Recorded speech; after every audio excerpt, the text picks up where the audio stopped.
ചേലക്കര ചെറങ്കോണത്ത് വീടുകൾ പണിയുന്നതിന് അനുയോജ്യമായ പ്ലോട്ട് വിൽപ്പനയ്ക്ക്. തൃശൂർ ചേലക്കര മെയിൻ റോഡിൽ നിന്നും 1 കിലോമീറ്റർ ദൂരപരിധിയിൽ ചെറങ്കോണം ആലമ്പുഴ റോഡിൽ 12 സെന്റ് പ്ലോട്ടാണ് വിൽപ്പനയ്ക്കുള്ളത്.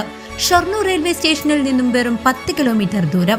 2 കിലോമീറ്റർ പരിധിയിൽ സ്കൂൾ, അമ്പലം, ക്രിസ്ത്യൻ പള്ളി, മുസ്ലിം പള്ളി.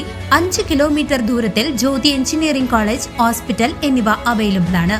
കൂടുതൽ വിവരങ്ങൾക്ക് 9400070048 9447175048.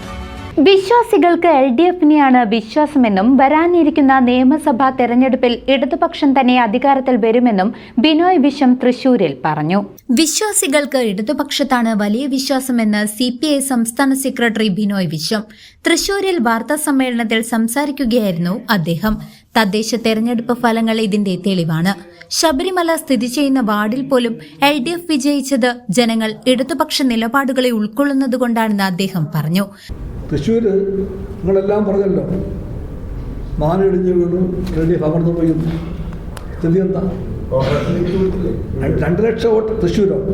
2 ലക്ഷം വോട്ട് ഇവിടെ മാറി വന്നത് എങ്ങനെയാണ്? BJPക്ക് ഇത്രയും വോട്ട് പോയത് എങ്ങനെയാണ്?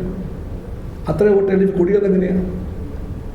നിങ്ങൾ പറഞ്ഞ എല്ലാ ഇടതുപക്ഷ കോട്ടകളും തിരിച്ചു പിടിച്ചല്ലോ ഞങ്ങൾ ഈ തൃശ്ശൂർ ജില്ലയിൽ. ഏകപക്ഷീയമായിട്ട് നോക്കണ്ട, എല്ലാവർക്കും കാണാൻ കഴിയും. LDF തിരിച്ചെടുക്കുന്നത് ശരിയാണ്. തൃശ്ശൂർ ട്രിവാൻഡ്രം ജില്ല കോർപ്പറേഷൻ തിരിച്ചു പിടിച്ചിട്ടുണ്ട്, തൃശ്ശൂർ ജയിച്ചിട്ടുണ്ടാകും. ഞങ്ങളുടെ പാഠം പഠിക്കുകയും ചെയ്യും. ഞങ്ങളുടെ കണ്ണ് തുറന്ന കണ്ണാണ്, അടഞ്ഞ കണ്ണല്ല.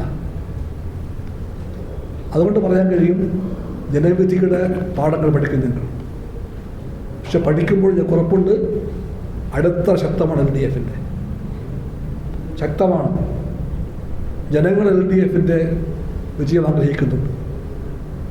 എല്ലാ വഴിയിൽ കൂടിയും ഒളിഞ്ഞു തെളിഞ്ഞും BJPയും കോൺഗ്രസും നോക്കിയിട്ട് പോലും ഈ ഇടത്തറയെ കൊടുക്കാൻ പറ്റിയില്ല അവർക്ക്. അയ്യപ്പൻ്റെ ജന്മസ്ഥലം ഏതാ? വന്നുള്ളതല്ലേ? അവിടെ ആരാ ഭരിക്കുന്നത്? ഇപ്പം LDF ആണ്. ആ മുനിസിപ്പാലിറ്റി LDF ജയിച്ചു, തിരിച്ചു പിടിച്ചു. ശബരിമലയുള്ള പഞ്ചായത്ത് വാർഡ് ജയിച്ചത് LDF ആണ്. ആ വാർഡിൽ LDF ജയിച്ചത്. ഇവിടെ കൊടുങ്ങല്ലൂരില്ലേ ഏറ്റവും വലിയൊരു നഗരമല്ലേ അത്? ടെമ്പിൾ സിറ്റി, ക്ഷേത്ര നഗരം, ഗുരുവായൂർ. ഇതെല്ലാം കാണുന്ന വിശ്വാസികൾക്ക് ഞങ്ങളുടെ വിശ്വാസമാണ്. ഞങ്ങൾ ദൈവത്തിൻ്റെ സ്വത്ത് പൊട്ടിക്കുന്നവരല്ല, അവർക്കറിയാം. ആ തെറ്റ് കാണിച്ചവരുണ്ടെങ്കിൽ അവരാരായാലും ശരി ശിക്ഷിക്കപ്പെടുമെന്ന് ഉറപ്പുണ്ട് ഞങ്ങൾക്ക്. അത് ജനങ്ങൾക്കും അറിയാം. വരാനിരിക്കുന്ന നിയമസഭാ തെരഞ്ഞെടുപ്പിലും LDF തന്നെ അധികാരത്തിൽ വരുമെന്നും ജനങ്ങൾ വലിയ പ്രതീക്ഷയോടെയാണ് ഇടതുപക്ഷത്തെ കാണുന്നതെന്നും ബിനോയ് വിശ്വം കൂട്ടിച്ചേർത്തു. കേന്ദ്ര ബഡ്ജറ്റിനെതിരെയും കേന്ദ്ര സർക്കാരിനെതിരെയും കടുത്ത വിമർശനമാണ് വാർത്താ സമ്മേളനത്തിൽ ഉയർന്നത്. കേരളത്തെ ഇന്ത്യയിലെ ഒരു സംസ്ഥാനമായി പോലും പരിഗണിക്കാൻ കേന്ദ്രത്തിന് താൽപര്യമില്ലെന്നും ജനാധിപത്യ മര്യാദകളെ കേന്ദ്ര ബഡ്ജറ്റ് പൂർണ്ണമായും അവഗണിച്ചതായും അദ്ദേഹം ആരോപിച്ചു. പക്ഷേ BJPയുടെ MP ആയപ്പോൾ അദ്ദേഹത്തിന് എന്തൊക്കെ തമാശക്കാരനുമായി.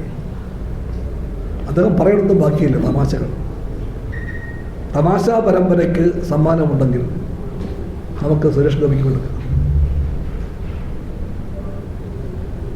എയിംസ് എവിടെയെങ്കിലും അദ്ദേഹം കൊടുത്തു. ഇപ്പോൾ തൃശ്ശൂരിൻ്റെ MP പറയുകയാണ് എയിംസ് വരേണ്ടത് ആലപ്പുഴയാണ്. കോഴിക്കോട്ട് സ്ഥലവുമായി കാത്തിരിക്കുകയാണ് ഗവൺമെൻറ് വർഷങ്ങളായിട്ട്. 1ാം തരം സ്ഥലം, വേണ്ടത്ര വിസ്തൃതിയെല്ലാമായിട്ട് കോഴിക്കോട്ടെ ജനങ്ങളും കേരള സർക്കാരും കാത്തിരിക്കുക. തൃശ്ശൂർ MP പറയുകയാണ് ഒരു 5-6 സ്ഥലം പറയുകയാണ്, അവിടെ എല്ലാം എയിംസ്. ലാസ്റ്റ് പറഞ്ഞ ആലപ്പുഴ തന്നെ വരേണ്ടത്. അത് പോട്ടെ, എയിംസ് എവിടെ ഉണ്ടിപ്പോൾ? കേരളത്തിൽ എയിംസ് എവിടെ എന്ത് കിട്ടിയില്ല? ഈ മന്ത്രി പറയണം, അടുത്ത മന്ത്രിയും പറയണം. 2 മന്ത്രിമാരുണ്ട് ഇവിടുന്ന് BJP ഗവൺമെൻറ്റിൽ. നാക്കുണ്ടോ അവർക്ക്?